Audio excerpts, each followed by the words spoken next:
Hello বন্ধুরা, moms কেয়ারে আপনাদের সকলকে স্বাগত। আমাদের চ্যানেলের নতুন নতুন ভিডিওর আপডেট পেতে আমাদের চ্যানেলের সঙ্গে থাকুন এবং অবশ্যই চ্যানেলটিকে সাবস্ক্রাইব করুন।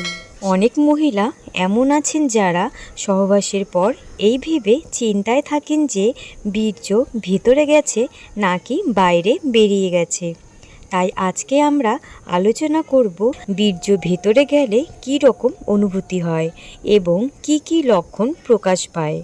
প্রথমত, যোনির ভেতরে বীর্য ঢোকার সময় হালকা চাপ অনুভব হয়ে থাকে। দ্বিতীয়ত, বীর্য ভেতরে গেলে উষ্ণ তরল ভেতরে ঢুকছে এমন অনুভব হয়। সাধারণত বীর্য শরীরের সাধারণ তাপমাত্রার চেয়ে একটু গরম হয়, তাই মনে হয় যেন গরম পানি ভিতরে ঢুকছে।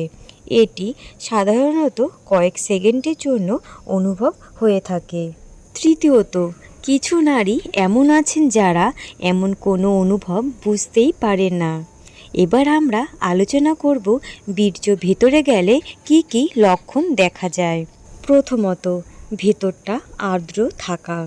সাধারণত যোনি স্রাব দিয়ে ভিজে থাকে, কিন্তু বীর্য ভেতরে গেলে কয়েক ঘন্টা পর্যন্ত ভিজে ভিজে লাগে।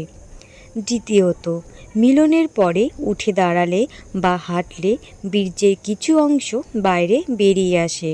এর কারণ হলো পুরুষের বীর্য পুরোটাই ভেতরে থাকে না।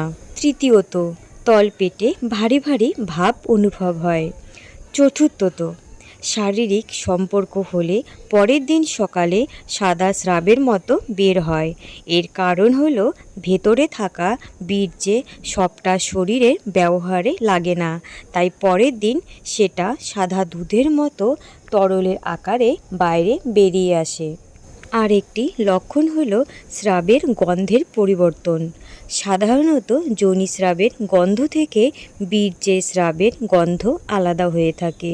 আর এটি অবশ্যই মনে রাখতে হবে যে এই লক্ষণগুলো অনুভব করলেই যে গর্ভধারণ হয়ে গেছে এমনটা কিন্তু নয়।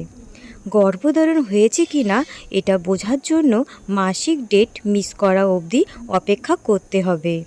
আর মাসিক ডেট মিস এবং অন্যান্য শারীরিক লক্ষণগুলো আপনার মধ্যে দেখতে পেলে প্রেগনেন্সি কিট দিয়ে টেস্ট করতে হবে, তবেই গর্ভধারণ নিশ্চিত হবে। আজকের মতো ভিডিওটি এই পর্যন্তই। ভিডিওটি ভালো লাগলে অবশ্যই চ্যানেলটিকে সাবস্ক্রাইব করে আমাদের পাশে থাকবেন।